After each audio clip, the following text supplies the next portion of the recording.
नमस्कार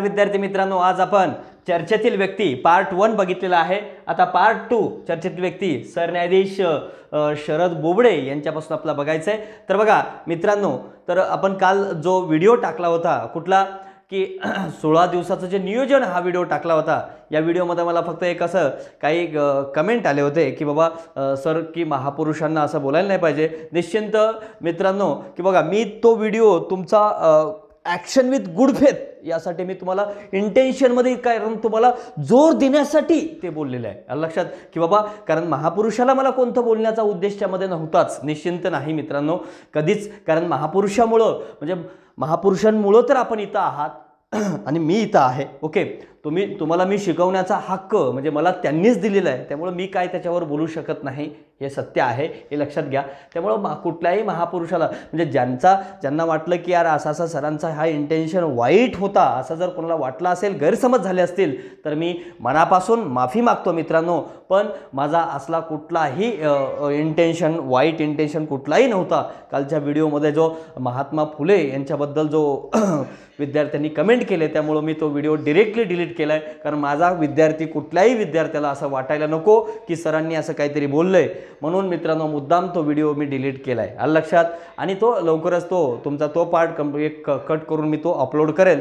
पण मित्रांनो, माझा कुठलाही वाईट इंटेन्शन त्यामध्ये नव्हता, हे तुम्हाला मी आवर्जून सांगू शकतो। का तर तो व्हिडिओ घेताना शेवटी माझा घसा बसला, पण मी मित्रांनो थांबलो नाही, हे तुम्हाला मी शाश्वत सांगतो। का की तुमच्या आता ही 16 दिवस तुमची वाया गेली नाही पाहिजे, या फ्लोमध्ये बोलताना कुठं हे झालं असेल तर मी माझ्याकडून दिलगिरी व्यक्त करतो, पण माझा हा कुठलाही इंटेन्शन नाही, हे तुम्हाला मी आवर्जून सांगू इच्छितो, आलं लक्षात मित्रांनो।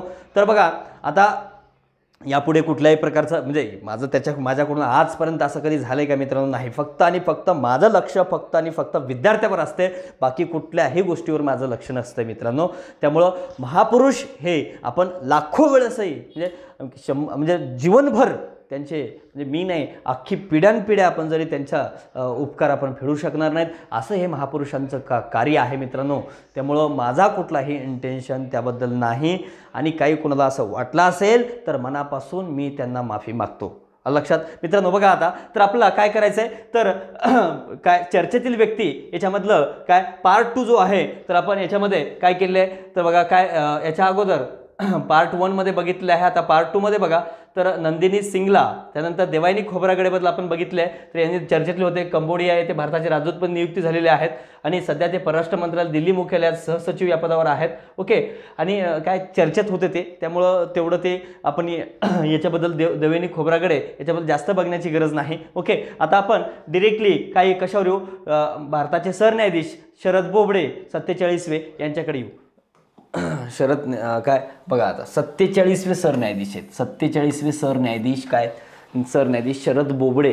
याच्या अगोदर 46वे कोण होते, रंजन गोगोई 46वे होते। ओके, रंजन गोगोई जे आहेत ते 46वे सरन्यायाधीश होते, जे ईशान्य भारतामधले पहिला व्यक्ती आहे रंजन गोगोई। ओके, की जे सरन्यायाधीश होणारा, आणि हा कोण आहे, मराठी माणूस आहे, म्हणून प्रश्न येऊ शकतो बघा, शरद बोबडे हा मराठी माणूस आहे सरन्यायाधीश होणार। आता सरन्यायाधीश सर्वोच्च न्यायालय म्हणजे देशाची सर्वोच्च बॉडी आहे, न्यायव्यवस्थेमधलं सर्वोच्च बॉडी आहे, त्यावर प्रश्न काय नाही येऊ शकणार मित्रांनो, म्हणून पण प्रश्न येऊ शकतो। सुप्रीम कोर्ट जनरली यावेळेस सुप्रीम कोर्ट 2 गोष्टीमुळं काय चर्चेत आहे, काय एक शरद बोबडे असतील, मग बऱ्याच गोष्टी आहेत तशा, आणि तसं न्यायाधीशांची संख्या वाढवलेली आहे, 34 संख्या केलेली आहे। न्यायाधीश अधिनियम 1900 कधीच आहे 56 नुसार, काय न्यायाधीश संख्या अधिनियम 1956 नुसार काय आता 34 संख्या आणि न्यायाधीशाची संख्या वाढवलेली आहे। आणि न्यायाधीश कोण ठरवतो, पार्लमेंट। सुप्रीम कोर्ट म्हणलात तर, हायकोर्ट म्हणलात तर प्रेसिडेंट ठरवतो। ओके, तर बघा आता काय पूर्ण नाव काय, शरद अरविंद बोबडे आहेत। ओके, अरविंद कोण होते, अरविंद म्हणजे त्यांचे पप्पा, यांचे पप्पा कोण होते, तर बघा यांचे वडील अरविंद बोबडे हे 1980 व 1985 महाराष्ट्राचे महाधिवक्ता होते, महाराष्ट्राचे महाधिवक्ता होते।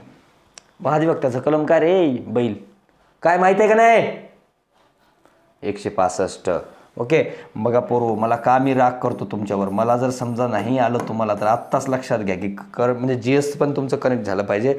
महान्यायवादी काय, 76 आहे, महाधिवक्ता काय, हे कळलं पाहिजे. फटाफट फटाफट फटाफट असे तुमचे तारे चमकली पाहिजे आता या कालावधीमध्ये, बरोबर. कंबाईन आपली कोण्याही हालतीमध्ये येणी हाऊ मिळालीच पाहिजे, लक्षात.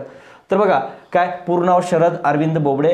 राष्ट्रपतींनी त्यांना काय 18 नोव्हेंबर 2019 रोजी त्यांना पदावर काय पदाची शपथ दिलेली आहे. ओके. जन्म नागपूर या ठिकाणी झालेले. ओके. तर आता त्या ठिकाणाहूनच काय त्यांनी वकिली व्यवसाय वगैरे सुरू केलेले आहे. पण आता बघा काय 47वे सरन्यायाधीश आहेत, हे महत्त्वाचं आहे. रंजन गोगोईवर पण प्रश्न विचारल्यावर लक्षात ठेवा 47वे न्यायाधीश आहेत. याच्या अगोदर माहिती आपला 46वे कोण आहेत ते असं जोड्याजोडामध्ये विचारू शकतात. 45वे दीपक मिश्रा आहेत आणि 46वे कोण आहेत, रंजन गोगोई आहेत. बघा आता यांचे वडील काय, अरविंद बोबडे हे काय होते, 1980 आणि 85 महाराष्ट्राचे महाधिवक्ता होते. मग आता हे सरन्यायाधीश कुठले आहेत, हे महाराष्ट्राचे आहेत. नागपूर म्हणजे महाराष्ट्रातला आलं. मग हे महाराष्ट्राचा सरन्यायाधीश होणारा कितवा व्यक्ती आहे, चौथा आहे, फोर्थ आहे, फोर्थ क्रमांकाचा आहे, म्हणजे चौथा आहे महाराष्ट्राचा. कोण मग महाराष्ट्रात चौथा म्हणजे पहिला कोण आहे, मग गजेंद्र गडकर.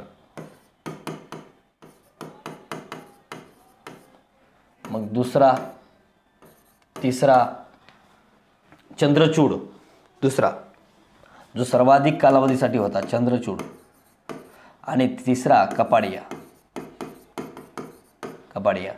ओके. आणि चौथा हाच बोबडे, बरोबर. असे हे 4 जण होते. आतापर्यंत बोबडे हा चौथा व्यक्ती आहे की महाराष्ट्राचा काय सरन्यायाधीश होणारा. मग आता बोबडेबद्दल स्पेशलिस्ट बघलं पाहिजे. 47वे आहेत, त्यांचे पप्पा महाधिवक्ता होते, आजोबा भैयासाहेब वकील करत होते. घरापासून म्हणजे काय खानदानी तिचं म्हणजे काय न्यायव्यवस्थेमध्ये आहेत, वकिली वगैरे. ओके. बघा वकिली मुंबई उच्च न्यायालयाच्या नागपूर खंडपीठामध्ये त्यांनी केले, म्हणजे नागपूरचे आहेत म्हणजे नागपूर खंडपीठामध्ये केले. आणि सुरुवात 1978 मध्ये केले. मी आतापर्यंतचे मराठी न्यायाधीश मला सांगितलेत कोण आहेत, गजेंद्र गडकर वगैरे असतील. कोण कोण आहेत बघा. पहिला प्रल्हाद गजेंद्र गडकर, 7वा होता तो, 7वे आहेत ते सरन्यायाधीश भारताचे.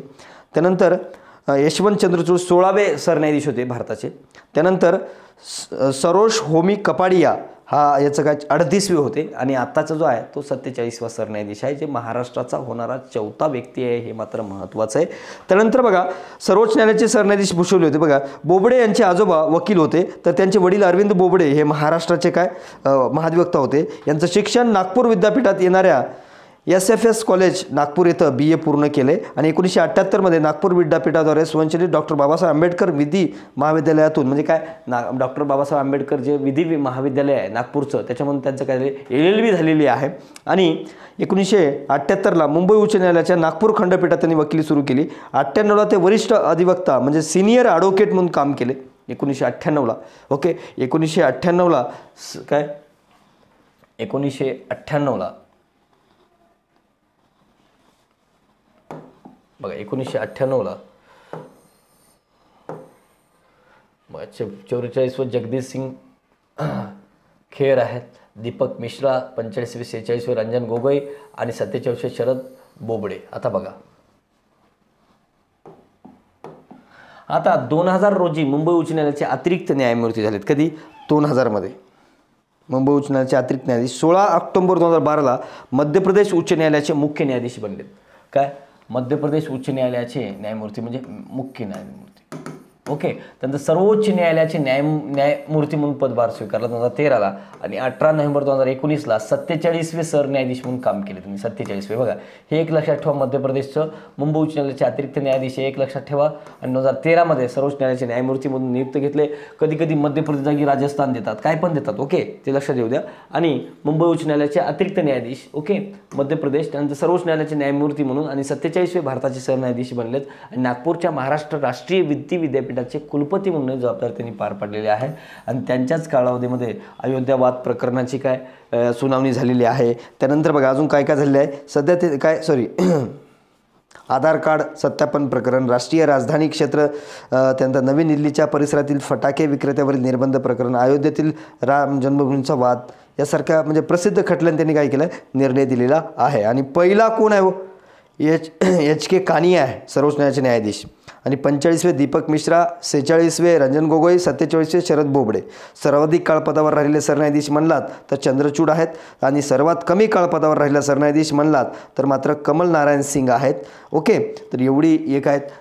तुम्ही या सरन्यायाधीशाबद्दल आपण एवढं डिटेल बघितलं आहे, तर हे महत्त्वाचं आहे त्यांच्याबद्दल. ओके, अयोध्यावाद प्रकरण वगैरे त्याच्यामध्ये ते काय होते, त्यांनी निर्णय दिलेला आहे. आता पिनाकी घोष महत्त्वाचा आहे. हा पिनाकी घोष विचारू शकतात बरं का मित्रांनो. पिनाकी घोष हा देखील काय 19 मध्येच आहे बघा. नियुक्ती यांची 19 मार्च 2019 झाले. 19च्या सगळ्या गोष्टी बघतोय मी. जे राहिलेल्या गोष्टी याच्यामध्ये ज्या पुस्तकातल्या नाहीत ते मी लिहून देखील घेतो. ओके, तर बघा आता काय पिनाकी घोष पहिले लोकपाल आहेत. महत्त्वाचा आहे. पहिला लोकपाल कोणता असाही प्रश्न विचारू शकतो. कोण आहे पहिला लोकपाल असं विचारू शकतात. पिनाकी घोष कोणता. पिनाकी पिनाकी पिताकी पिताकी पिनाकी.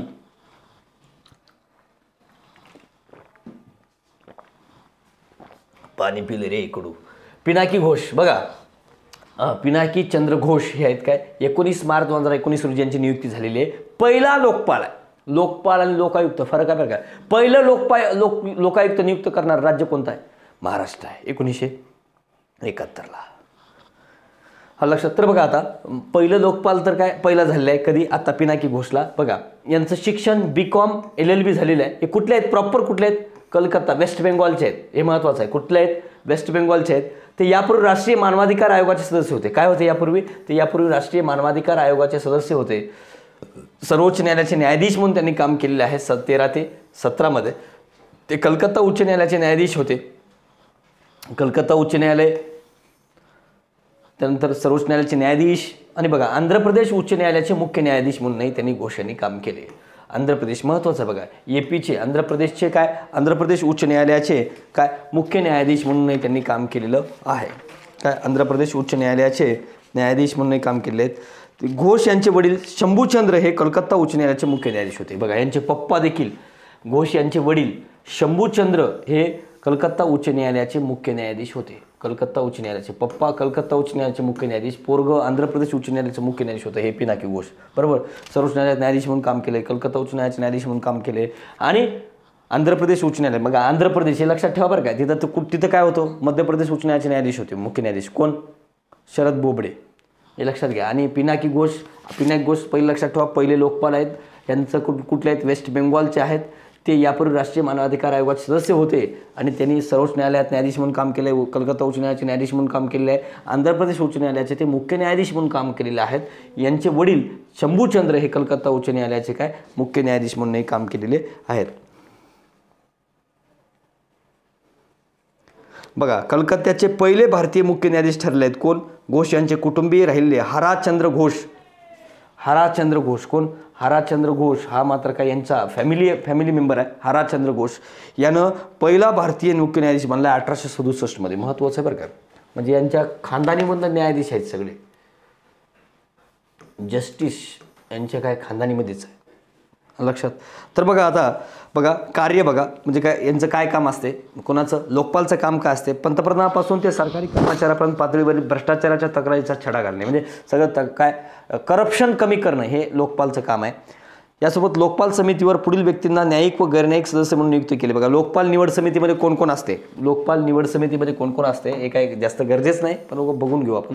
लोकपाल काय निवड समितीमध्ये बघा पंतप्रधान समिती प्रमुख असतात, सरन्यायाधीश, त्यानंतर लोकसभेचे अध्यक्ष, लोकसभा विरोधी पक्षनेता आणि कायदेतज्ञ असतो एक. आता मुकुल रोहतगी आहेत विरोधी पक्षनेता बहिष्कार टाकले. लोकसभेचे अध्यक्ष सुमित्रा महाजन, सरन्यायाधीश रंजन गोगोई, आता कोण आहेत मग शरद बोबडे. ओके.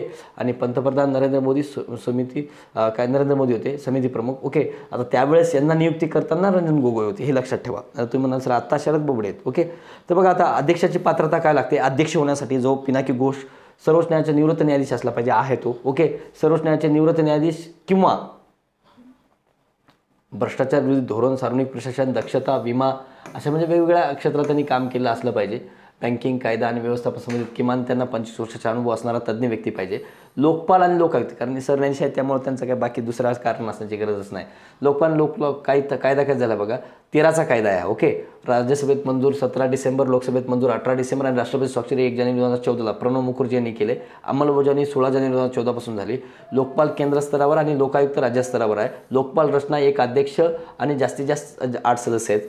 सदस्याची पात्रता काय असली पाहिजे? न्यायिक पात्रता सर्वोच्च न्यायालयाचे निवृत्त न्यायाधीश किंवा उच्च न्यायालयाचे निवृत्त मुख्य न्यायाधीश असले पाहिजे कोण? सदस्यासाठी.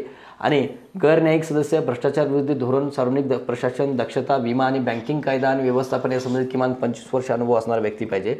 अर्ध सदस्य न्यायिक क्षेत्रातले असावेत, म्हणजे 8 पैकी किमान अर्धे काय न्यायिक क्षेत्रातले असले पाहिजे. ओके. किमान 50% सदस्य हे SC ST OBC अल्पसंख्याक आणि महिला असावेत. सगळ्यामधले 8च्या 8 मधले काय SC ST किंवा OBC अल्पसंख्याक आणि महिला असावेत. अध्यक्षासाठी काय अपात्रता आहे? म्हणजे अपात्रता म्हणजे हे असू नये किंवा संसद किंवा विधिमंडळ सदस्य असू नये, त्यांनी कोणत्याही अपराधासाठी दोषी असलेली व्यक्ती असू नये, 45 वर्षापेक्षा कमी वय असलेली व्यक्ती असू नये, 45 वर्षापेक्षा अधिक वयच असलं पाहिजे. याच्यावर राज्यसभा मुख्याला प्रश्न विचारला बघा, 45 वर्ष वगैरे. ओके.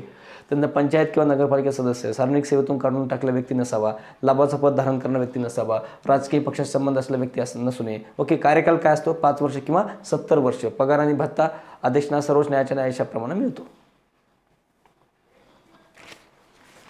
आता लेफ्टनंट जनरल मनोज मुकुंद नरवणे याच्याबद्दल बघितलं आहे आपण आत्ताच. मुकुंद नरवणेबद्दल बघू. 28 लक्ष प्रमुख बघितले का? नाही मूर्खा, बघितले का याच्या अगोदर? नाही. तर बघा आता याच्याबद्दल आपण नरेंद्र मुकुंद नरवणे यांच्याबद्दल बघा. 28 लष्कर प्रमुख आहेत. यांनी काय 27 लष्कर प्रमुख बिपिन रावत होते. सप्टेंबर 2019 पासून उपलष्कर प्रमुख त्यांनी काम केले आहे. पहिला मराठी व्यक्ती कोण आहे? उपलष्कर प्रमुख होणारा हा पहिला आहे. आणि लष्कर प्रमुख होणारा काय? दुसरा आहे, अनिल कुमार वगैरे. ओके. या पदावर विराजमान होणारे ते अरुण कुमार वैद्य यानंतरचा दुसरा मराठी अधिकारी आहे. आणि यांना सन्मान वगैरे काय भेटलेत बघा. कुठं काम केलं आहे, शिक्षण काय झालं, शालेय शिक्षण, ज्ञान प्रबोधिनी वगैरे, NDA पुणे, डेहराडून, मास्टर पदवी मद्रास विद्यापीठात वगैरे, असं काही नाही एवढं.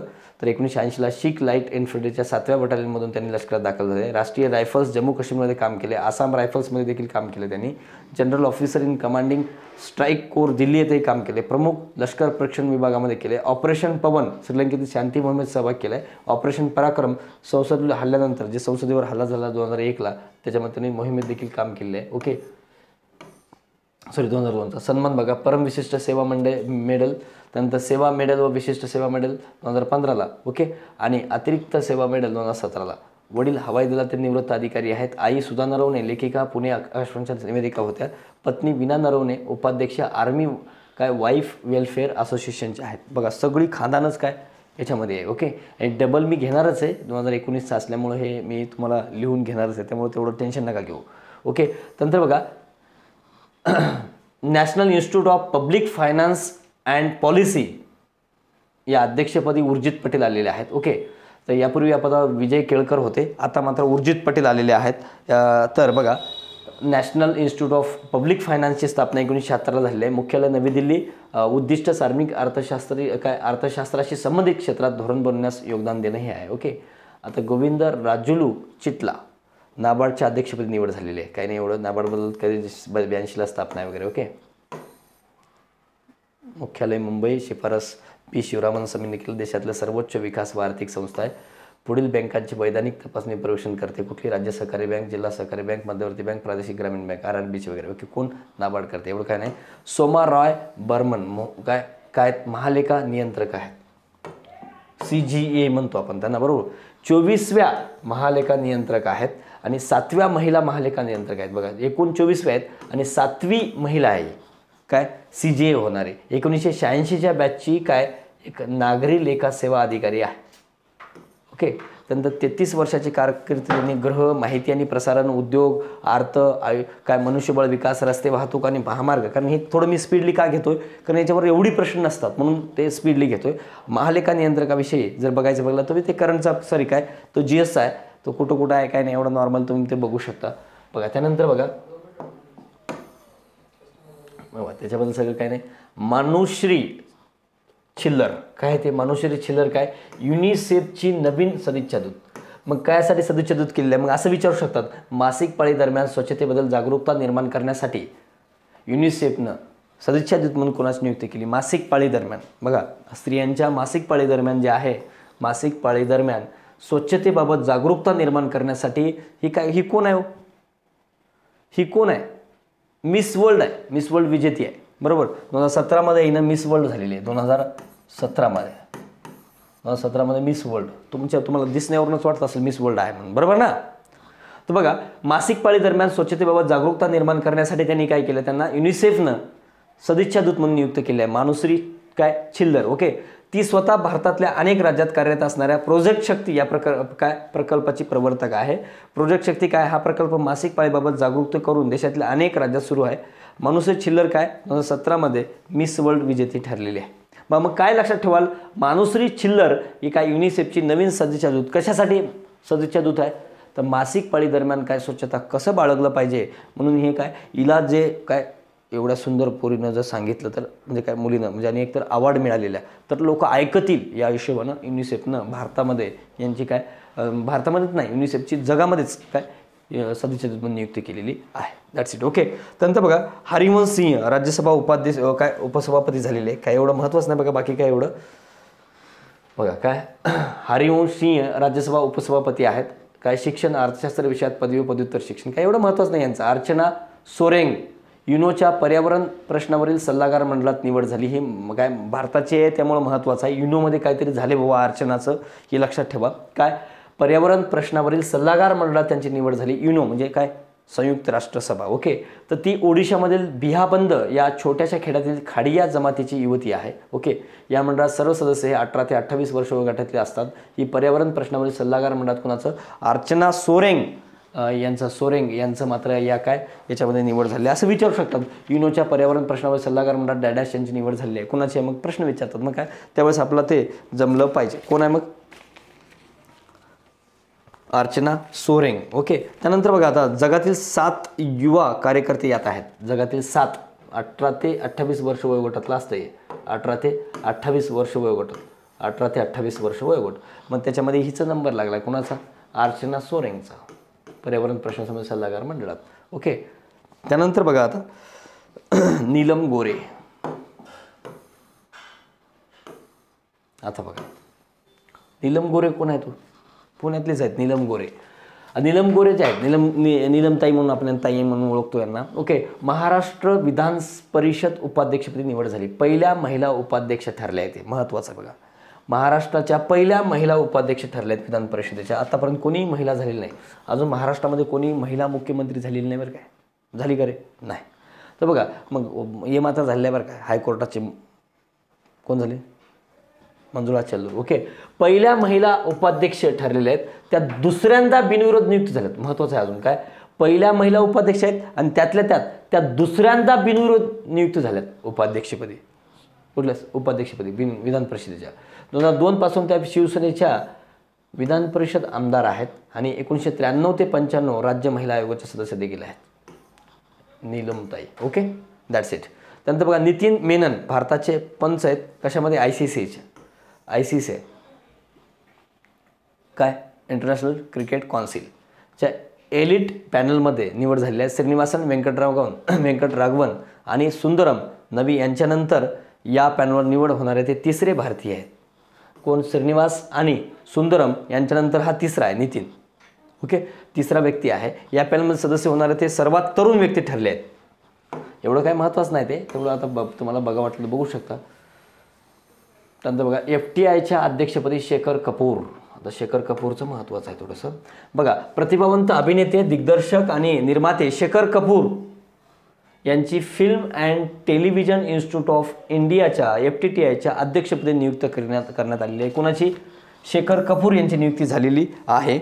ते PB सिंग 2018 पासून संस्थेचे अध्यक्षपदी आहेत. ज्येष्ठ दिग्दर्शक निर्माता BP सिंग 2018 पासून संस्थेचे अध्यक्षपदी होते. आता त्यांची जागा, मग पहिलं कोण होते, BP सिंग 2018 पासून संस्थेच्या कुठं FTIच्या अध्यक्षपदी होते. कोण होते, BP सिंग होते आणि त्यांची जागा आता शेखरनं घेतली आहे, शेखर कपूरनं घेतलेली आहे. कपूर यांचा कार्यकाळ किती असेल, 3 मार्च 2023 पर्यंत असणार आहेत पदावर. 3 मार्च.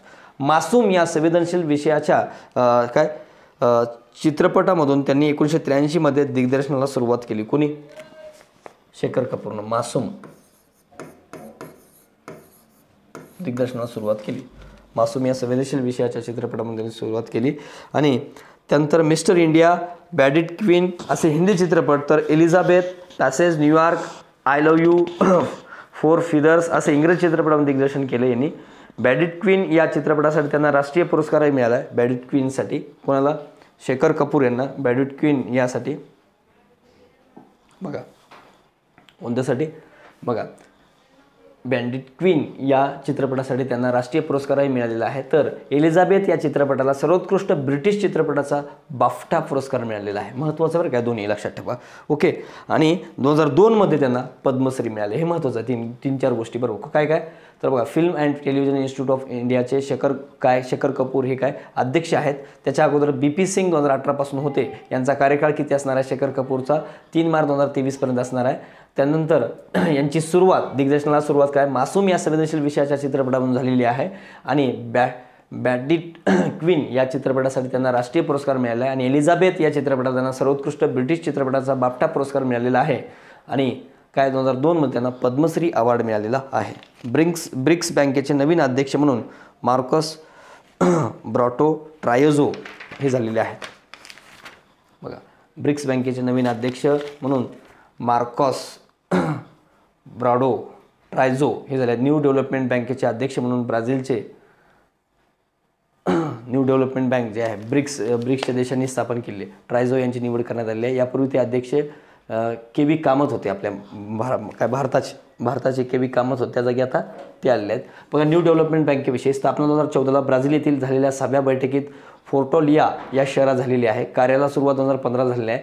भाग भांडवल $50 बिलियन आहे. मुख्यालय बीजिंग चीनमध्ये आहे. याचं न्यू डेव्हलपमेंट बँकेची स्थापना 2014ला ब्राझीलमध्ये झाली. पण बँक कुठं आहे मग ते बीजिंग या ठिकाणी आहे, चायनामध्ये. ओके. सगळं चायनानं कॅप्चर केलं आहे हळूहळू. बघा, लक्षात ठेवा. ब्रिक्स विषयी थोडक्यात बघा, स्थापना 2006ला झाली ब्रिक्स बँके ब्रिक्स बँक 2014ला. आणि कार्य सुरू ब्रिक्स बँकेचं न्यू डेव्हलपमेंट बँक असं नाव आहे. त्याच्यावर विचारलं बरं काय, ब्रिक्स बँकेचं नाव काय? New development bank. कुठं आहे मुख्यालय? चायनाला, बीजिंग. ओके.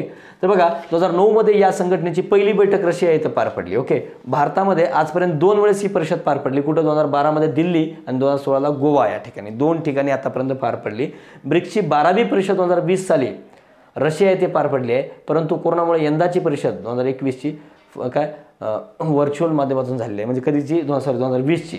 आता मग 21ची मात्र कुठं? तर 2020चं लक्षात ठेवा. 2020चं ग्लोबल स्टॅबिलिटी शेअर्ड सिक्युरिटी असं त्याची थीम आहे. एवढं काय महत्त्वाचं नाही, फक्त एक लक्षात ठेवा, 12वी परिषद कुठं भरली आहे? 2020ची रशिया या ठिकाणी.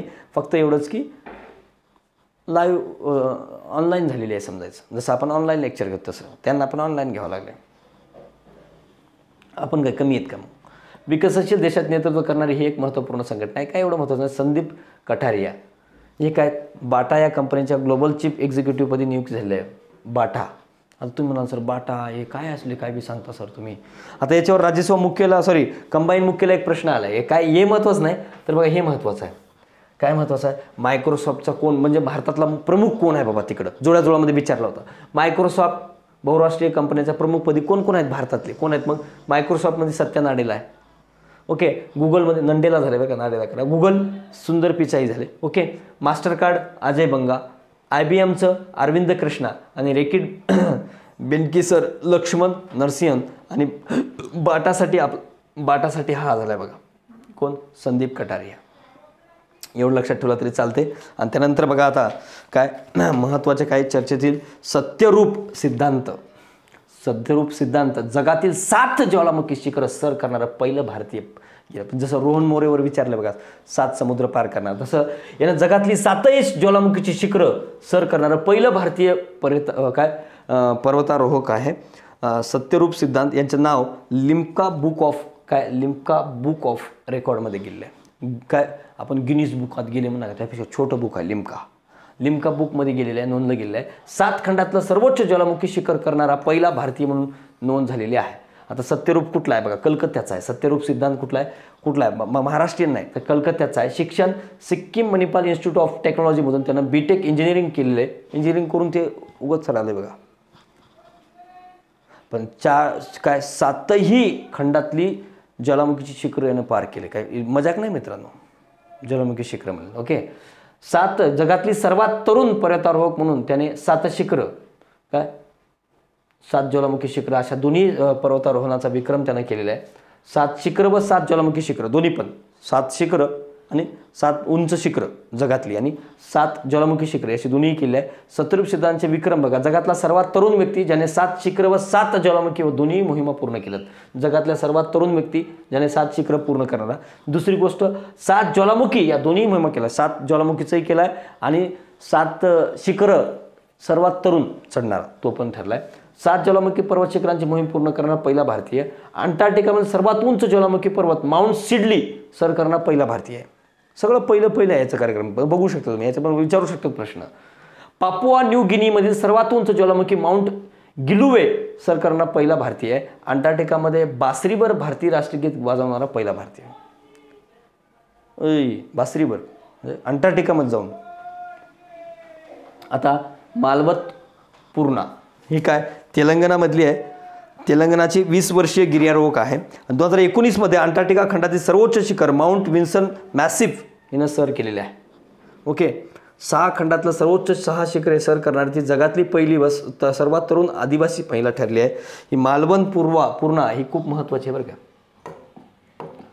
मालवण पूर्णा हे खूप महत्त्वाचे आहे. आता हिचं कसं महत्त्व आहे ते बघा, आता दाखवतो. मालवण पूर्णा काय महत्त्वाचं आहे हिचं बघा. 6 खंडातील सर्वोच्च 6 शिखरे सर करणारी ती जगातली पहिली व सर्वात तरुण आदिवासी ठरली आहे. हे महत्त्वाचं आहे बघा. ही आहे मालवण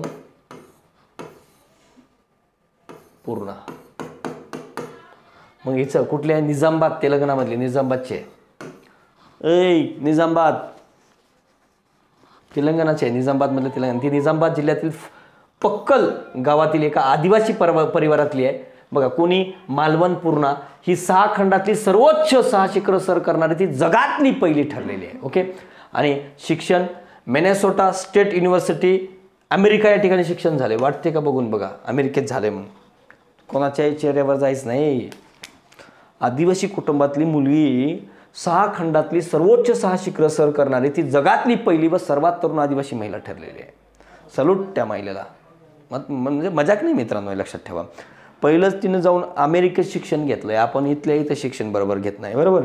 तर बघा त्यानंतर मे 2014 मध्ये वयाच्या 13व्या वर्षी एव्हरेस्ट सर करणारी ती जगातली सर्वात तरुण कमी वयाची महिला ठरलेली आहे. अजून त्यातल्या त्यात काय 13व्या वर्षी एव्हरेस्ट सर करणारी जगातली सर्वात तरुण महिला ठरलेली आहे. विचारू शकतो बरं का, जसं रोहन मोरेवर विचारलं वगैरे. ओके, तिचे प्रशिक्षक शेखर बाबू बच्चनपल्ली आहेत. तिचे जीवनचरित्र पूर्णा अपर्णा थोटे यांनी लिहिलेले आहे बघा. पूर्णा जीवनचरित्र काय पूर्णा एवढं नाव आहे आणि अपर्णा थोटे यांनी लिहिलेलं आहे. बघा मालवत पूर्णा यांनी सर केलेले शिखर माउंट एव्हरेस्ट 2014ला, माउंट किलोमांजरो 2016ला, माउंट एलब्रुज 2017ला, माउंट कागुआ 2019 आणि Mount Carstensz 2019, Mount Vinson Massif 2019ला. गौरव शर्मा न्यूझीलंडमध्ये नुकत्याच झालेल्या निवडणुकीत गौरव शर्मा वेस्ट हॅमिल्टनमधून खासदार झाले आहेत. त्यांची पार्टी लेबर पार्टी आहे. चर्चेत का? न्यूझीलंडचे रहिवासी असले भारतीय वंशाचे डॉक्टर गौरव शर्मा यांनी न्यूझीलंडच्या संस्कृत भाषेतून शपथ घेतली. कोणी? गौरव शर्मानी मात्र न्यूझीलंडमध्ये काय लक्षात ठेवाल? संस्कृत भाषेतून शपथ घेतलेली आहे. एवढं काय महत्त्वाचं नाही, फक्त तेवढं एक लक्षात ठेवा. आणि संस्कृतमध्ये शपथ घेण्यापूर्वी त्यांनी न्यूझीलंडच्या माओरी या प्रादेशिक भाषेतून शपथ घेतली. संस्कृतून न्यूझीलंडच्या संसदेत शपथ घेणारे ते पहिले भारतीय ठरले आहेत. काय एवढं महत्त्वाचं नाही, फक्त त्या आदिवासी महिलेबद्दल एक लक्षात ठेवा. ओके, तर यानंतर आपण 2019चं जे आहे ते 2019च्या घडामोडी बघू. तर बघा आता 2019च्या घडामोडी आपण बघणार आहोत. आतापर्यंत 2020मध्ये चर्चेतली व्यक्ती बघितलेली आहे. आता 2019मध्ये कोण झाले, काय झाले बाबा, बरोबर ना. मग 2019मधीतलं महत्त्वाचे बघा मनोज नरवणे जे आहेत. ओके, मनोज नरवणे. आता मनोज नरवणे हे कोण आहे? तो आता मराठी माणूस आहे. मनोज नरवणे हे 28वे काय लष्कर प्रमुख आहेत. भारताचे नवीन 28वे लष्कर प्रमुख. हे काय भारताचे 28वे आहेत, पण महाराष्ट्राचा होणारा कितवा व्यक्ती आहे? दुसरा आहे. हे महत्त्वाचं आहे. महाराष्ट्राचा दुसरा मराठी व्यक्ती आहे हा. आणि पहिला कोण आहे? मग अरुण कुमार वैद्य हे होते. अरुण कुमार वैद्य हे काय लष्कर प्रमुख झाले. याच्या अगोदर भारतातले 2 म्हणजे महाराष्ट्रातले 2च झालेत आतापर्यंत. ओके, कोण झालेले आहे? पहिला कोण आहे? अरुण कुमार वैद्य होते आणि आता हे मनोज नरवणे. ओके, आणि 27वे कोण होते म्हटलं तर काय लक्षात ठेवाल, 27वे विपिन रावत हे होते. विपिन रावत माहिती आहे यांच्या आधी एखाद्या एक वेळेस लष्कर प्रमुखावर पण प्रश्न विचारला आहे, त्यामुळं जोड्याजुळा सॉरी काय खालीविधान विचारात घ्या असं देऊन काय पण विचारू शकतात. 27वे आहेत, 26वे आहेत असं टाकतात आणि पहिलेच काय मराठी आहेत असं टाकू शकतात. काय मग हे दुसरे मराठी व्यक्ती आहेत. त्यानंतर बघा यांचं पूर्ण नाव मनोज मुकुंद नरवणे, काय मनोज मुकुंद नरवणे आहेत. हे पुण्यामधले आहेत बरं काय, पुण्याचे आहेत, हे प्रॉपर पुण्यामधले आहेत. यांचं आपले ज्ञानप्रबोधिनीमध्ये शिक्षण झालेले, नंतर मग NDAमध्ये वगैरे शिक्षण झालं यांचं आणि हे एप्रिल 22पर्यंत राहणार आहेत बरं या पदावर. काय 2022पर्यंत या पदावर राहणार आहेत ते. ओके, मनोज नरवणे 28वे आहेत. मनोज मुकुंद नरवणे, मुकुंद कोण होते मग यांचे पप्पा. ओके, पप्पा मग तर मुकुंद हे त्यांचे पप्पा हवाई दलातील एक निवृत्त अधिकारी होते बघा, म्हणजे काय अधिकारी आहेत. त्यांच्या हवाई दलामध्ये यांचे वडील काय होते, कामाला होते. ओके, म्हणजे लक्षात ठेवा, म्हणजे पहिल्यापासूनच पूर्वजापासूनच अधिकारी आहे तिथं. ओके, तर बघा आपण काय अधिकारी होतो का नाही माहिती नाही. वशील ना, जर व्यवस्थित लक्ष देशील वशील बाबा ना, तर मग काय होणार असेल न तो काहीतरी सर शिकवतोय आणि आपण जे आपलं घरानं तेच घरानंच. ओके, लष्करी कारकीर्द काय यांना, शीख काय लाईट इन्फंट्रीच्या 7व्या बटालियनमधून यांनी 1980ला काय आपल्या लष्करी कारकिर्दीला सुरुवात केली. कुठल्या, शीख लाईट इन्फंट्रीच्या 7व्या बटालियनमधून यांनी सुरुवात केली. आणि असे सुरुवात करणारे देशातले ते, म्हणजे असे सुरुवात करून लष्कर प्रमुख होणारे ते देशातील तिसरे व्यक्ती आहेत. ओके, म्हणजे शीख लाईट इन्फंट्रीच्या 7व्या बटालियन म्हणजे शीख अशा एखाद्या छोट्या याच्यातून जाऊन एक लष्कर प्रमुख होणारा हा तिसरा व्यक्ती आहे. पहिला वैद्य आहे, दुसरा मलिक आहे आणि तिसरा कोण आहे, नरवणे आहे. नरवणे आहे, आलं लक्षात. मग नंतर काय, मग भारताचे डिफेन्स ॲडची म्हणून देखील यांनी म्यानमारमध्ये काम केलेलं आहे. ओके, त्यानंतर vice chief of the army staff म्हणजे उपलष्कर प्रमुख देखील म्हणून सप्टेंबर 19ला यांची नेमणूक झाली. नंतर मग आता यांची काय 22 एप्रिल म्हणतोय 31 डिसेंबर 2019 पासून हे काय 31 डिसेंबर 2019 पासून मात्र काय लष्कर प्रमुख म्हणून काम करत आहेत. आणि बघा सन्मान यांना सेना पदक आणि विशिष्ट सेवा पदक असं 2015लाच मिळालेलं आहे दोन्ही पण, आणि परम विशिष्ट सेवा पदक 2019मध्ये मिळालं आहे. फक्त एवढंच लक्षात ठेवा, मनोज नरवणे हे 28वे लष्कर प्रमुख हे मराठी माणूस आहे. मराठी माणूस होणारा हा दुसरा व्यक्ती आहे. पहिला अरुण कुमार वैद्य हे होते. आणि वेद हे काय, वेद आणि हे वेगळे वेगळे आहेत बरं काय, लक्षात ठेवा. लष्करी कारकीर्द शीख लाईफ इन्फंट्रीच्या 7व्या बटालियनमध्ये यांनी सुरुवात केली. भारताचे डिफेन्स ॲडची म्हणून म्यानमारमध्ये काम केले. Vice chief of the army staff असंही काम केलं आहे. सन्मान, दॅट्स इट, एवढंच लक्षात ठेवा. आणि 27वे विपिन रावत. आता याच्याबद्दल अजून दुसरं काही बघायला म्हणलं तर काय एवढं असं काही विशेष नाही बरं काय.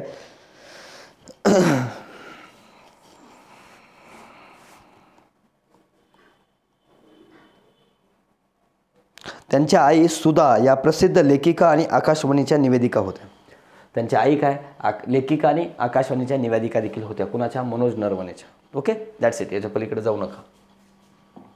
दुसरं सगळे महाराष्ट्रातले आहेत म्हणून एकत्र घेतलेत. महाराष्ट्रातले अजय मेहता वगैरे महाराष्ट्राचे मुख्य सचिव. आता महाराष्ट्रात संजय कुमार आलेले आहेत. ओके, आता प्रदीप नंदरा जोग आता कोण आहे तो, याच्यानंतर धर्माधिकारी आलेत 44वे. नंतर 45वे कोण, दीपांकर दत्ता देखील आलेले आहेत. ओके, मग आता पण आपण 19 म्हणून बघतोय. 43वे कोण आहेत, प्रदीप नंदरा घोष हे मुंबई उच्च न्यायालयाचे मुख्य न्यायाधीश आहेत.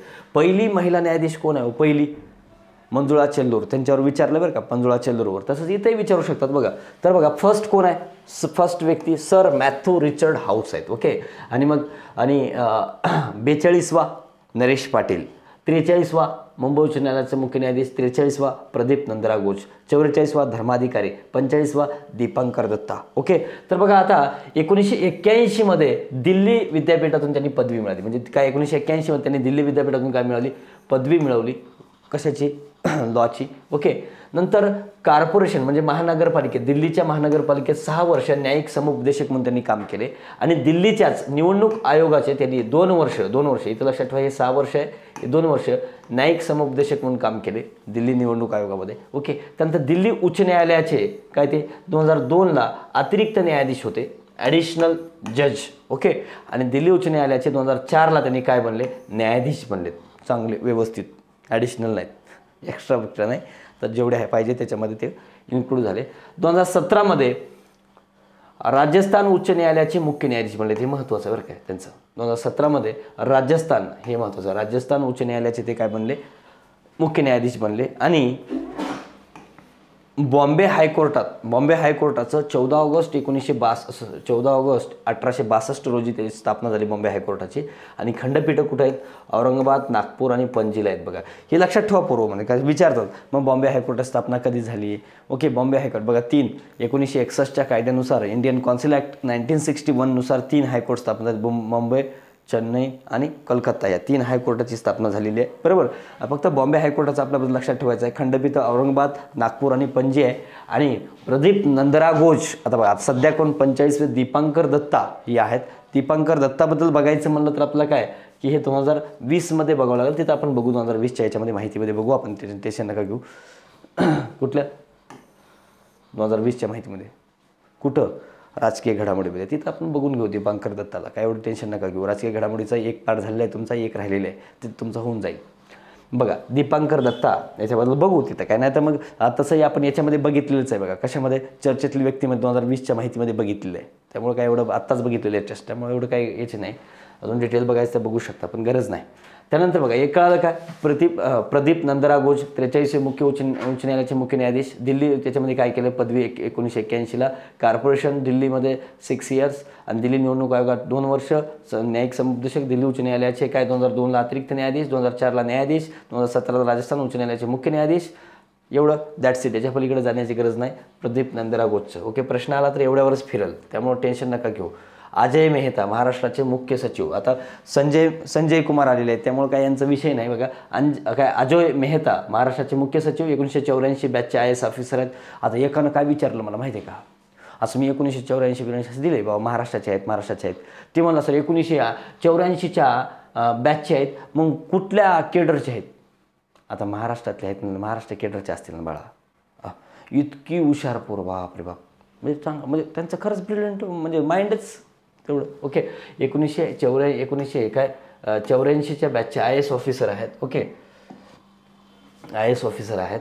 आणि बनारस हिंदू विद्यापीठ, त्यातून IIT त्यांनी केलं आहे BTechमधनं, स्थापित त्या अभियांत्रिकीमध्ये. ओके, MBA केलं आहे इंग्लंडमध्ये. त्यानंतर बॉम्बे या ठिकाणी त्यांनी लॉ केले. दॅट्स इट, एवढंच, बाकी काही गरज नाही. फक्त महाराष्ट्राचे मुख्य सचिव कोण आहेत एवढं जरी लक्षात आलं, कुठल्या बॅचचे आहेत एवढं जरी नॉर्मल गोष्टी लक्षात ठेवल्या तरी बस झालं. याची काही जास्त लक्षात ठेवण्याची गरज नाही. आता त्यानंतर UPS मदान, नाव काय, UPS मदान म्हणजे काय, उर्विंदर पाल सिंग मदान. कितवे आहेत, मूळ पंजाबचे आहेत, ते मूळ कुठले आहेत, पंजाबचे आहेत, एवढं लक्षात ठेवा. आणि महाराष्ट्राचे 6वे राज्य निवडणूक आयुक्त आहेत. ओके, 6वे राज्य निवडणूक आयुक्त आहेत. ओके, आणि त्यांनी मुंबई जे प्राधिकरण आहे, ओके, त्याचे महानगर आयुक्त होते. त्यानंतर मार्च ते मे 2019ला, महत्त्वाचं आहे बघा, महाराष्ट्राचे मुख्य सचिव होते. बघा 6वे राज्य निवडणूक आयुक्त, मार्च ते मे 2019ला महाराष्ट्र राज्याचे मुख्य सचिव. आणि 1983चे IAS ऑफिसर आहेत. ओके, इतर काही अजून गोष्टी बघू शकता, पण दॅट्स इट, एवढंच गरजेचं आहे, बाकी काही नाही. मग राज्य निवडणूक आयोगाची 243K ते ZA असे कलम आहेत. ओके, 243K आणि ZA मध्ये काय राज्य निवडणूक आयोगाबद्दल तरतूद दिलेली आहेत. आणि त्याची स्थापना 26 एप्रिल 2019 रोजी झालेली आहे. 26 एप्रिल 2019 रोजी काय झालेलं आहे,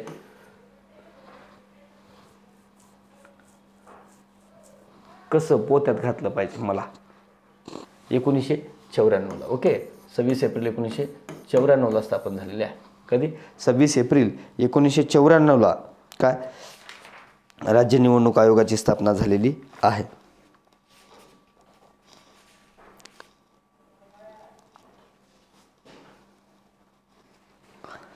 आणि 2019ला म्हणजे स्थापना 1994ला आणि 2019ला याला 25 इयर्स पूर्ण झालेत. बघा, विचारू शकतात मे बी पॉसिबिलिटी प्रश्न वगैरे. ओके, बघा त्यामुळे दिलं असेल 19, मी काही येडं पण नाही, पण होतं आहे थोडंसं, बरोबर, पण चुकू देणार नाही, त्यामुळे टेन्शन नका घेऊ. महाराष्ट्रात 6वे राज्य निवडणूक आयुक्त आणि MMRDमध्ये त्यांनी महानगर आयुक्त म्हणून काम केले. मार्च ते मे 2019 महाराष्ट्राचे मुख्य सचिव. उगं सर अजून लई द्या सर माहिती, बघा उगं काहीतरी जास्त वाढवून घेऊ नका, बरोबर, जेवढं गरजेचं आहे तेवढं देतोय. पण त्याच्या पलीकडे प्रश्न जाण्याची गरज, म्हणजे प्रश्न जाण्याची येस नाही, शक्यताच नाही. अजून चर्चेतील व्यक्ती आहेत की सर MS धोनी आहे सर, मेरी कोम आहे सर, PV सिंधू आहे सर, सौरव गांगुली आहे सर, BCCIचे अध्यक्ष 38वे. पोरं ते क्रीडामध्ये घेतो ना, बरोबर ना, जिथले तिथं ठेवलेले बरं का नाही. मग क्रीडा घडामोडीमध्ये त्या लोकांना सगळ्यांना ओढून आणतो ना तिथं, कशाला घाबरताय तुम्ही, बरोबर ना. सौरव गांगुलीला आणतो, मग तुमच्या घरी आणता सर, म्हणजे जिथं आणायचं तिथं आणतो, ओके, टेन्शन घेऊ नका. ओके, सौरव गांगुली असतील, युवराज सिंग असतील, सुरेश रायना असेल, MS धोनी असतील, PV सिंधू असेल, किंवा मग काय मेरी कॉम असतील, या सगळ्यांच्याबद्दल जेवढे पण क्रीडाच्या बाबतीत काय हिमा दास असेल, या सगळ्यांबद्दल इन्फॉर्मेशन आपण त्या क्रीडा याच्यामध्ये बघणार आहे. त्यामुळे बिंदास राहा. इतर चर्चेतील व्यक्तीमध्ये इतर असतील ती घेतोय आपण, क्रीडामध्ये घेतो. Okay, don't mind. त्यानंतर बघा ग्रेटा थनबर्ग, हा अत्यंत महत्त्वाचा व्यक्ती आहे बघा, ग्रेटा थनबर्ग. आता याचा विषयच नाही बघा ग्रेटा थनबर्गचा, याचा का हिचा म्हणजे ही मुलगी आहे बरं का, लक्षात ठेवा. ग्रेटा थनबर्ग ही मुलगी आहे, किती वर्षाची आहे, फक्त 17 वर्षाची पोरगी आहे.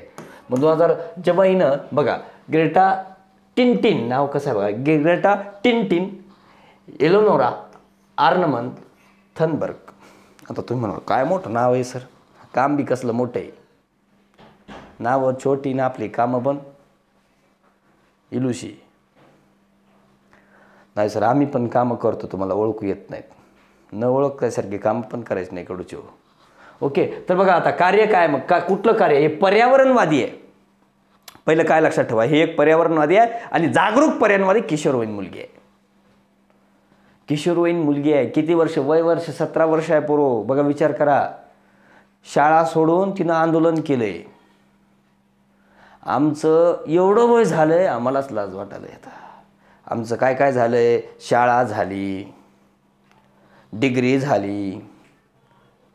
झाल्यानंतर त्यावर 5 वर्ष झाले मी MPC करतो. हे बघा, अभ्यास किती वर्ष केलेलं महत्त्व नाही, तुम्ही लागणं महत्त्वाचं आहे. मी तुम्हाला प्रेशर अजिबात क्रिएट करत नाही, मीच म्हणतो प्रेशर क्रिएट करून आणि तुम्हाला मी करेल का नाही. पण स्वतःला थोडंसं समजवायचं की बाबा आता यावेळेस माझं काय झालं पाहिजे, यापेक्षा काय की मी यावेळेस सगळं सिलेबस कंप्लीट करणार आहे, एवढं माझं झालं पाहिजे. तुम्ही बसा ना अभ्यासाला कंटिन्युअसली बसा आणि कुठेही फापड पसार वाचण्याच्या मार्गी लागू नका, लक्षात. तर बघा आता काय कार्य काय केलं मग यांनी, ही स्वीडनची आहे. कुठली आहे, स्वीडनची आहे. मग स्वीडन संसदेसमोर हिनं काय केलं, पर्यावरणाची हानी रोखण्यासाठी हिनं काय केली, दर शुक्रवारी शाळा बुडून शाळाला सुट्टी मारायची, शाळाला सुट्टी मारून संसदेसमोर, स्वीडनच्या संसदेसमोर काय करायची, बाबा काय पर्यावरणाची हानी व्हावी म्हणून आंदोलन सुरू केलं हिनं स्वीडिशमध्येच. मग काय बघा, काय नाव काय, मग फ्रायडे फॉर फ्युचर या नावानं तिनं आंदोलन सुरू केलं. आंदोलन किंवा निदर्शनं केली. कधी, ऑगस्ट 2018 मध्ये. ऑगस्ट 2018 मध्ये तिनं फक्त 15 वर्षाची होती. आता जास्त 16, 17, 18 वर्ष, म्हणजे 17 वर्ष पूर्ण 18 वर्ष सुरू झाले असेल, तिची मिनिट मला काय माहीत नाही, बरोबर. तर बघा, शाळकरी मुलींना हिच्या मैत्रिणींनी मग काय केले, स्कूल क्लायमेट स्ट्राईक सुरू केले तिच्या मैत्रिणींना मिळून. ओके, मग ही कोण आहे, एक पर्यावरणवादी आहे. हिनं काम केलं काय, हिचं काम काय बघा, स्वीडनमध्ये एक काम काय, तिच्या देशामधल्या पार्लमेंटसमोर तिनं निदर्शनं केलेत, पर्यावरणाची हानी होणं रोखाव, बाबा तुम्ही पर्यावरणात बघतच नाही, तुम्ही हे आमदारा एक खासदारा बघ, असं तिनं म्हणली तिथं जाऊन, म्हणजे असं आंदोलन केले. या लक्षात दाखवून दिली की बाबा कसं हानी होते देशामध्ये. त्यानंतर डिसेंबर 2018 मध्ये एक दरवर्षी तुम्हाला माहिती आहे कॉन्फरन्स ऑफ पार्टीज जे भरते, COP म्हणतो आपण, म्हणजे काय, हे हवामान बदलासंबंधित परिषदा भरतात UNCC अंडर, बरोबर. मग त्याच्या अंतर्गत जागतिक हवामान परिषद कुठं भरली, पोलंडला भरली. कुठं, जागतिक हवामान परिषद कोटाविस पोलंड या ठिकाणी हवामान परिषद भरली.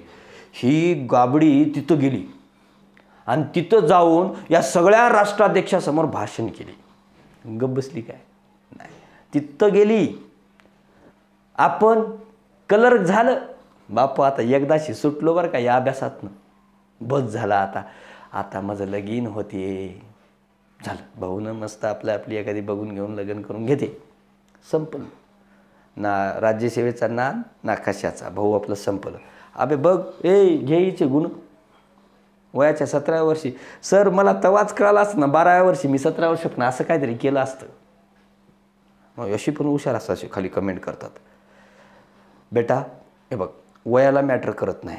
ज्या ठिकाणी बराक ओबामाचं वय संपलं आहे त्या ठिकाणी, म्हणजे ज्या ठिकाणी त्याची करिअर संपली राष्ट्राध्यक्ष करून पूर्ण, त्या ठिकाणी ट्रम्पचं एंट्री झाली आणि ज्या ठिकाणी ट्रम्पचं आयुष्य संपायला आलं, म्हणजे संपलं म्हणजे त्याचं करिअर संपलं, त्या ठिकाणी जो बायडेन आला आहे. लक्षात घ्या, म्हणजे कधी कोणाचं करिअर सुरू होईल सांगता येत नाही. प्रत्येकाचा टाईम झोन वेगळा असतो. तुमचं निश्चिंत एका दिवशी एखादा 21व्या वर्षी IAS होईल, 21व्या वर्षी काय होईल, PSI होईल, STI होईल, ES होईल किंवा डेप्युटी कलेक्टर होईल, DYSP होईल, तहसीलदार होईल, काहीतरी होईल. तू तू तू कधी होशील?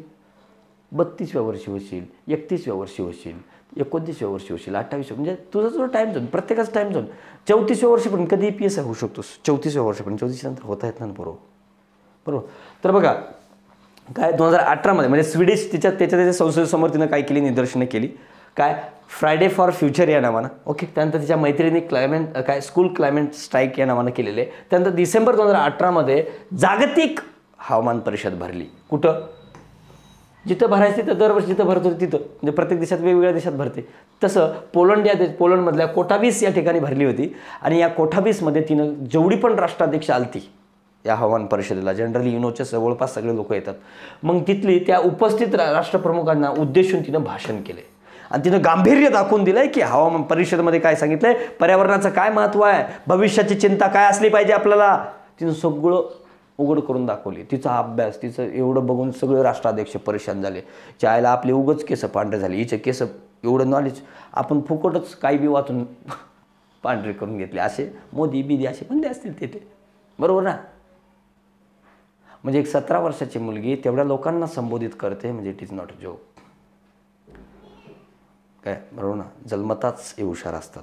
तर बघा, तर हे 2018 डिसेंबर 2018 गप्पच राहिली नाही. बघा की ऑगस्ट 18, डिसेंबर 18 आणि तिचे पुरस्कार बघितले ना 19 असे सलग आहेत, तुम्ही विचार नाही करू शकत. आता ही काय मला वाटते कुठं जागतिक युनोचीच अध्यक्ष होती की काय, बघू आता काय होईल ते होईल. आपलं प्रिडिक्शन खरं निघत नाही, पण निघालं तर काय सांगता येत नाही. बघा डिसेंबर 2018 काय जगातील जागतिक हवामान परिषदेमध्ये तिने काय केली, संबोधित केली. त्यानंतर सप्टेंबर 2019 आता सप्टेंबर 2019 न्यूयॉर्क या ठिकाणी काय केलंय, म्हणजे युनोची हवामान कृती दल भरलंय. ओके. काय क्लायमेट टास्क फोर्स भरलं होतं. कधी? कुठं? न्यूयॉर्कमध्ये, अमेरिकेमध्ये. आणि तिथं तिनं काय केली, एक सौर ऊर्जेच्या आधारावर तयार केलेलं काय केली, सौर ऊर्जेवर एक नौका तयार केली, सूर्यावर चालणारी नौका. त्याच्यातून गेली स्वीडनहून न्यूयॉर्कला. म्हणजे पर्यावरणवादी ना. आता जर समजा काय केलो, विमानामध्ये बसून गेलो, मीच म्हणतो काय पर्यावरणाला पाळा पाळा, आणि समजा किंवा मग मी काय केलो, कुठल्याही मार्गाने गेलो, कुठलंही इलेक्ट्रिकल, तर मग काय होईल, त्याच्यातून कार्बन मोनॉक्साईड निघणारच आहे ना, कार्बन डायऑक्साईड बाहेर पडणारच आहे. मग त्याच्यामुळे तिने काय केली, सौर ऊर्जेवर चालणारं नौका त्याच्यातून गेली. मग पर्यावरणाचा संदेश द्यायचा होता. मग कशातून गेली असं विचारतात. मग काय, सौर ऊर्जेवर बनलेलं एक नौकेतून ती प्रवास केली. म्हणून ही पर्यावरणाची तिनं काय तिथोपीत जाऊन काय केली की पर्यावरणाचं महत्त्व पटवून दिली. म्हणून पुरस्कार भेटायला पाहिजे का नाही. आता एवढे मोठे कामं केली म्हणल्यानं, मी लय अभ्यास केलो, मला भेटायला पाहिजे. तू इथं म्हणतो नुसते MPSCचा अभ्यास करून, तिला तर भेटलं पाहिजे ना. मग तिला पुरस्कार भेटलेत. बघा पोरो कसे पुरस्कार भेटलेत बघा. नुसतं ऐकून परेशान असाल तुम्ही. 17व्या वर्षी एवढे पुरस्कार, म्हणजे मी पण परेशान झालो ना, मला पण ईर्ष्या निर्माण झाली. बरोबर. बघा आता पुरस्कार बघा. डिसेंबर 2018 किशोरवयीन मुलींची एक यादी तयार केली. कुणी? टाईम मासिकानं. म्हणजे पहिल्या 25 जगामधल्या पहिल्या 25 पॉवरफुल किशोरवयीन मुली कोणत्या आहेत. किशोरवयीन म्हणजे काय, कोणतं वयोगट, 25 मधल्या आत वयोगटामधल्या. मग किशोरवयीन मुलींचा गट तयार केला. त्यात पहिल्या 25 मुलीमध्ये हिचं नाव आलं. कुणाचा?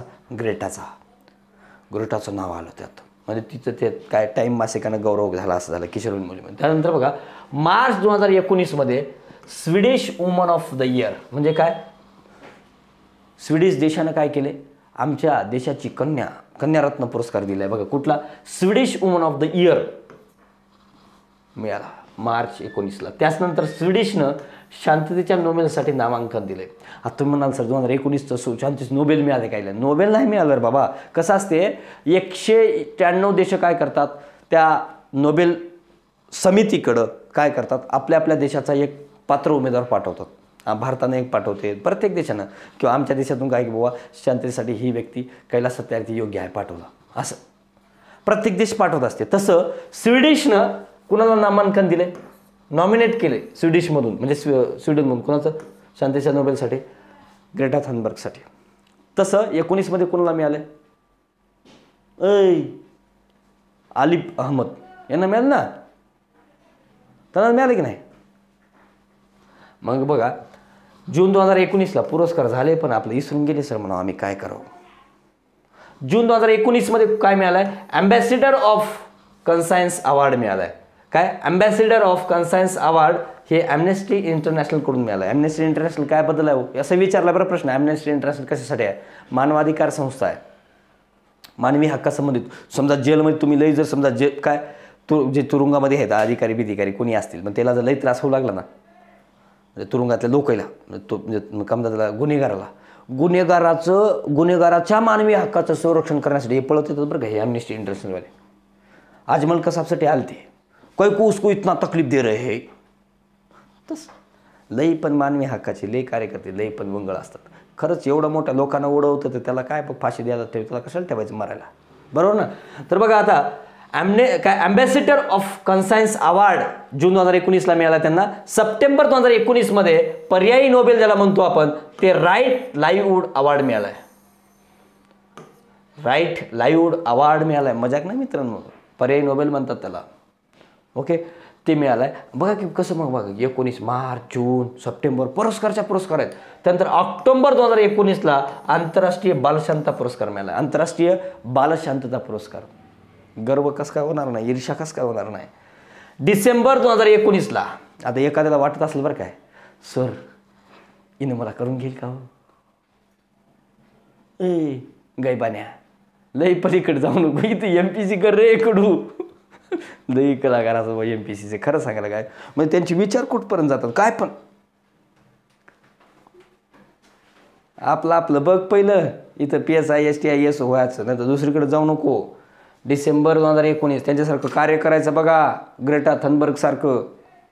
ओके, तुम्ही तेवढ्या लेवलला पोहोचलात तर ते तुम्हाला स्वतःचा अप्रोच करतील. बघा डिसेंबर 2019ला टाईम मासिकाकडून Time person of the year. आता एखादा असतं 21 वर्षाचं असतं पोरगं, सर आता मी तयारी करतोय बरं काय सर, मग त्यांचं वय 18 वर्ष आहे, आपला फरक डिफरन्स तेवढाच आहे, आपल्या तिकडं आपल्याकडे जसं 18 आणि मुलीचं 21 असते ना तेवढा माझा डिफरन्स आहे सर.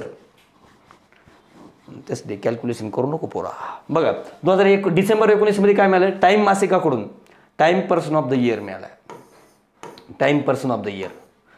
ओके, बघा डिसेंबर 2019 मध्ये नेचर मासिकाकडनं नेचर 10 हा पुरस्कार मिळाला. नेचर 10. बघा डिसेंबर 2019ला टाईम मासिक जे आहे, आता बघा 2020ला कोणाला मिळालं, जो बायडेनला मिळालं आहे. 2020ला जनरली काय बघा, एकतर अमेरिकेचा राष्ट्राध्यक्ष किंवा काय ती अमेरिकेचा राष्ट्राध्यक्ष नाही किंवा मग चीनचा याला मिळतात generally Time person of the year. तर Time person of the year 19चा कोणाला मिळाला आहे, तर मात्र हे वेगळं आहे, कुणाला ग्रेटा थनबर्गला मिळाला आहे. महत्त्वाचं बरं काय. ओके, त्यानंतर 2019ला आंतरराष्ट्रीय बालशांतता पुरस्कार हे पण महत्त्वाचं आहे. डिसेंबर 2019 हे काय time person of the year मिळालं कोणाला, ग्रेटा थनबर्ग. ओके, मी तिथं separately time person of the इयरमध्ये सांगितलं नाही की time person of the year याच्यामध्ये ग्रेटा थनबर्गला मिळाला म्हणून सांगितलं नाही 19 बद्दल का, की बुवा इथं आपला चर्चेतील व्यक्तीत घ्यायचं आहे म्हणून. ओके, त्यानंतर बघा डिसेंबर 2019ला नेचर मासिकाच्या काय नेचर 10 याच्यामध्ये काय नेचर 10 हा एक पुरस्कार मिळाला. एवढी पुरस्कार मिळाले हे मात्र लक्षात ठेवा. याच्यावर बघा प्रश्न कंबाईनला येण्याचे चान्सेस आहेत पोरो, लक्षात आलं.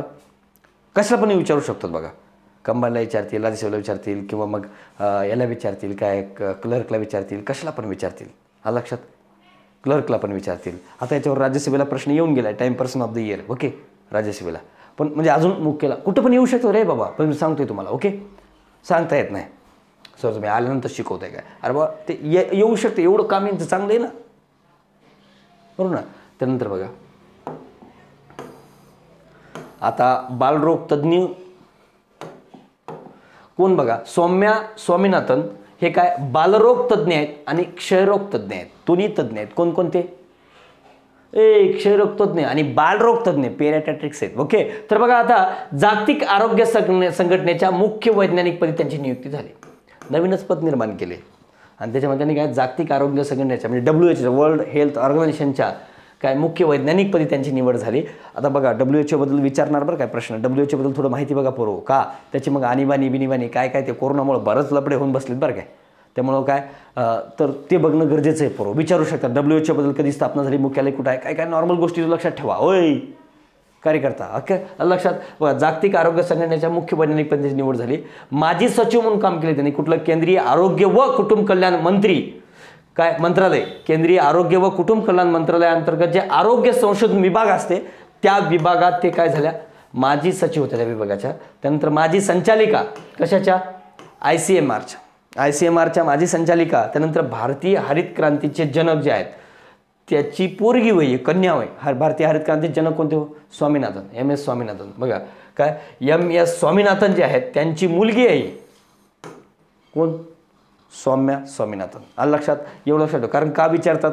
जसं आपण विचारलं विक्रम साराभाईच्या पत्नीवर मृणाली साराभाईवर विचारलं नाही का बरोबर, पण तसं का विचारणार नाही असं वाटतंय तुम्हाला? ओके, आता बाकी ज्या गोष्टी आहेत 2019 मधल्या MS धोनी म्हणजे क्रीडामध्ये बघू, त्यामुळे घाबरू नका. एवढ्या जरी लक्षात ठेवलात 19 मधल्या चर्चेतील व्यक्ती, दॅट्स इट. निधनच्या ठिकाणी सांगतो मी 19चे.